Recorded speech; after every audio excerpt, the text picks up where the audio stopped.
Oke, bismillahirrahmanirrahim. Assalamualaikum warahmatullahi wabarakatuh. Waalaikumsalam. Balik lagi sama kita di Dewa Kadabra Los Cafe. Oke teman-teman, balik lagi di segmen kita kali ini yaitu serem. Iya. Oke teman-teman, kali ini kita kedatangan bintang tamu kita. Ya sebenarnya bukan bintang tamu sih, cuman kita menganggapnya bintang tamu. Oke. Dan katanya siapa Mas? Perkenalkan dulu Mas. Perkenalkan nama saya Rizky J. Supri. Iya. J ya. C-nya apa itu, Mas? Adalah. Oh, adalah. Jadi gimana tuh? Gini teman-teman, katanya Rizky ini punya salah satu pengalaman horor. Ya karena di segmen kita kali ini di Serem kita membahas pengalaman-pengalaman horor dari seseorang. Betul. Ya kan? Betul. Dan lu katanya punya pengalaman horor, Riz. Sebenarnya sih ini udah lama soalnya. Cuman aku baru bisa buka hari ini. Karena itu pengalaman horor yang paling serem kalau menurut aku soalnya. Bisa diceritain gak nih? Bisa banget. Dulu waktu itu tuh kan kita sempat sering banget kalau mau penelusuran sama Mas Hadi kan kita cek lapangan dulu tuh sama Serta sama tim Dewa Kadabra juga. Nah kan waktu itu sempat lu inget gak pas aku sempat misahin diri? Yang waktu di mana tuh? Yang waktu di hutan apa itu waktu itu? Itu masih di sekitar Pulau Jawa apa kita udah keluar? Masih di Pulau Jawa. Masih di Pulau Jawa. Di situ aku misahin diri karena tertuju dengan suatu tempat yang aura mistisnya itu kental so. Oke. Jadi itu tempat itu tuh ada jurangnya di sungainya. Nah waktu itu aku coba meditasi buat mastiin ada cerita apa di balik aura mistis itu coba. Oke. Nah pas aku meditasi di situ, aku itu melihat seorang ibarat kata orang pacaran ya orang pacaran lah. Karokan. Ya orang pacaran itu di sebuah taman. Dulunya itu taman, tapi sekarang udah jadi itu karena terkenal dengan mistisnya. Tapi di desa itu. Di desa itu. Oke. Waktu itu kita menelusuran. Nah, pas waktu itu emang dari dulu terkenal dengan mistisnya. Jadi seorang yang pacaran itu melakukan hal yang tak pantas dilakukan di situ. Oke. Jadi dia melakukan ya bisa dikatakan berhubungan badan kayak gitu. Betul. Nah di situ dia si laki-laki itu sempet didatengin oleh sosok yang yang warga biasa sebut itu namanya Barong Rakso. Bentar dulu, Riz. Jadi si pasangan itu kan melakukan hal yang dilarang. Betul. Dan si cowok itu didatengin itu pas didatengin pas waktu berhubungan atau setelahnya? Dia itu setelah mau pulang, jadi mau pulang. Nah si cowok itu tiba-tiba diseret masuk ke jurang dan meninggal. Nah pas waktu aku mau lanjut cari tahu mistis di situ, aku tiba-tiba dikagetkan dengan goyang. Aku jadi nggak fokus, buminya tuh goyang. Oh, ternyata iya, kayak gempa bumi iya, gitu ya. bener. Ternyata pas aku buka mata, aku udah di atas kepalanya si Barong Rakso itu cowok. Di situ aku kaget. Aku kaget setengah mati. Dan yang bikin heran lagi cowok, pas waktu kita survei itu kan malam tuh. Malam. 1 jam sebelum kita mulai penelusuran bareng Mas Adi. Iya betul. Di situ pas waktu aku dibawa sama si Barong itu udah siang cowok. Berarti kayak dibawa ke Alam gaib. Iya. Jadi Kita udah beda dimensi ya. Bener bang. Nah, Terus gimana tuh? aku coba ngikutin langkahnya si Barong itu. Nah setelah itu ternyata Bentar dulu. gimana? Mau ambil kopi. Waduh. Yuk lanjut. Nah setelah itu ternyata aku dibawa ke suatu tempat yang menurut aku indah sih, indah banget. Di situ tuh ada danau, nggak tahu namanya danau apa. Dan si Barong Rakso itu manggil namanya Dewi Barong. Berarti lu kan dibawa tuh sama si Rakso itu. Terus dibawa ke sebuah tempat yang danau gitu loh. Kondisi lu di situ sadar atau gimana? Gue sadar cuman pura-pura nggak sadar. Oh iya, iya. Karena takut gue diapa-apain di situ tuh. Nah pas waktu itu dia panggil dia, aku sempat dengar percakapan dia karena dia bilang aku mau dijadiin suaminya si Dewi Barong. Jadi aku harus menetap di alam gaib itu Col.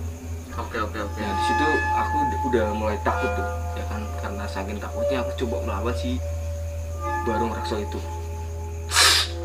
Gimana? Mencoba perlawanan maksudnya, Iya, Riz? mencoba perlawanan. Aku coba melawan tapi aku gak kuat.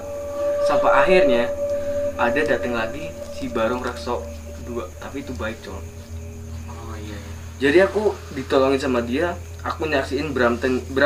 Tapi sorry, lu sempat ngelihat si Dewi itu apa gimana? Enggak, belum sempat lihat si Dewi Barong itu. Pas waktu aku melawan si Barong Rakso itu datang lagi si Barong Rakso kedua. Oke. Itu baik nolongin aku, dia berantem karena mau nyelamatin aku. Karena dia tahu niat jahat si Barong yang pertama itu tuh. Oke. Nah setelah itu aku nyaksiin dia berantem sampai si Dewi Barong itu muncul. Dia bilang gini, Mungkin karena ada kegaduhan di situ ya. bener. Dia bilang gini, kalau kamu pulang dari sini, kamu harus menikah dengan saya. Dari situ aku makin takut Col. Ya karena aku di situ sendirian ya, nggak ada lu, nggak ada Septa, nggak ada Mas Adi gitu. Oke. Saking takutnya, gue sempet lontarin kata-kata yang menurut gue sih kurang pantas gitu. Iya. Apa tuh gimana? Ya, lu tuh cuma jin, jadi lu nggak pantas ngatur-ngatur manusia gitu. Oke. Nah, Lu di situ- beranggapan kayak lu tuh lebih sempurna gitu Betul. dari mereka. Betul. Oke, terus gimana Pas lagi? waktu itu si Dewi Barong tuh bener-bener marah sama gue Col. Jadi gue dilempar sampai gue bener-bener cedera serius, nggak bisa ngapa-ngapain. Di situ gue takut murung sendirian karena si Barong itu lagi berantem sama si Barong yang pertama itu Col. Oke. Lah itu namanya Barong semua, Riz? Barong Barong. Rakso semua? Barong Rekso. Dua-duanya? Dua-duanya Barong Rekso. Oke. Cuman ada yang baik, ada yang enggak di situ. Karena gue udah merasa kayak nggak kuat jalan gitu Col. Akhirnya gue ditolong sama si Barong Rekso yang baik itu Col. Sorry, lu di sini bisa ngegambarin gak bentuk atau rupa dari si Barong Rakso tersebut? Dia tuh berkepala, sorry ya, kayak Barong atau enggak? Iya. Dia berkepala seperti itu, cuman badannya itu manusia. Manusia cuman raksasa gitu Col. Iya, tahu. Ya di situ gue dibawa ke suatu tempat dan dia bilang, silakan pulang, jangan pernah kembali ke sini lagi. Dari situ gue bingung cara pulangnya gimana. Iya. Sorry, lu diantarnya di tempat mana nih? Di tempat pertama lu yang tadi lu kata tuh ada taman yang udah terbengkalai atau di mana? Bukan, beda lagi. Oh, beda ya? Beda lagi. Di situ gue disuruh pulang sendirian. Nah, gue bingung tuh. Cara pulangnya gimana? Kan gue waktu itu kondisi gue nggak memungkinkan banget tuh. Iya. Karena masih cedera, diserang sama si Dewi Barong itu. Akhirnya gue disusulin sama si Dewi Barong dan dibawa ke laut, ke danau itu Cowok.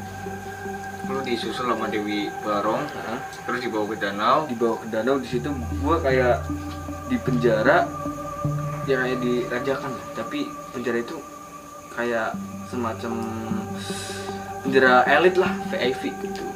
VIP. VIP maksudnya di situ gue dihormati banget, bukan Oh, kayak yang lain penjara kan gitu. Gue dihormati banget kan, sampai gue diomelin apa segala macam.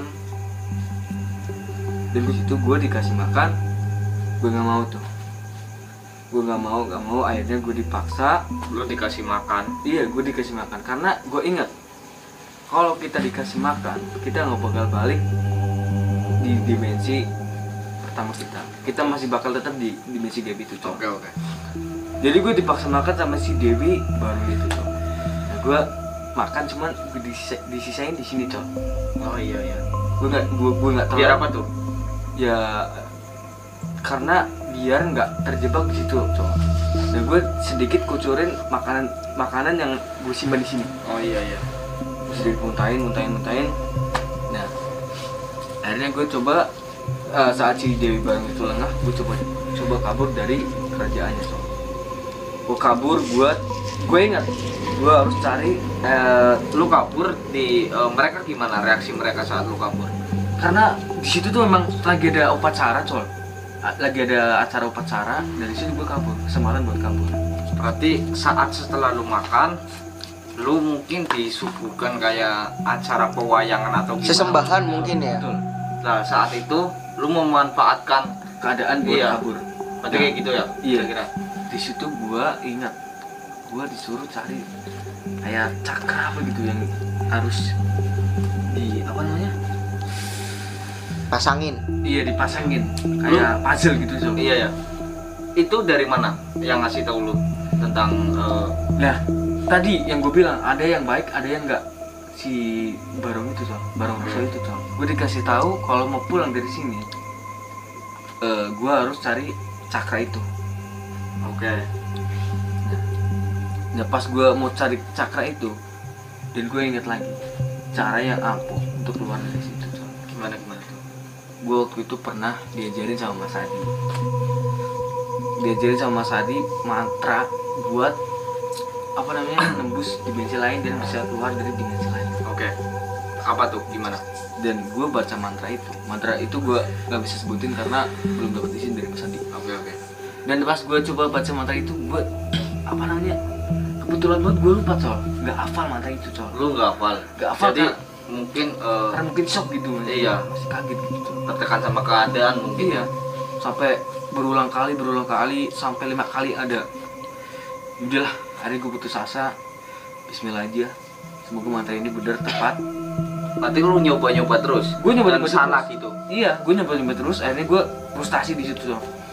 Yaudah, kalau memang gue udah waktunya di sini, ya udah gue di sini. Billahi ta'ala. Pas gue baca mantra, ternyata benar, tuh. Mantra yang Mantra yang sekian terakhir. kali mungkin. Ya? Iya, mantra yang terakhir itu, Col.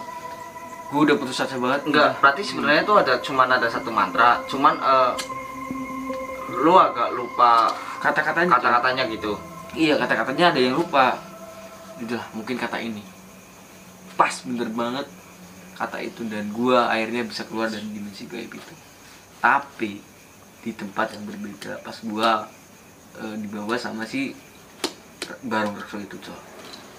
Pas lu Awal. keluar dari di situ dari dimensi itu, lu kan di tempat yang berbeda tuh. Itu di mana tuh letaknya? Gua di air terjun. Bisa bayangin gak?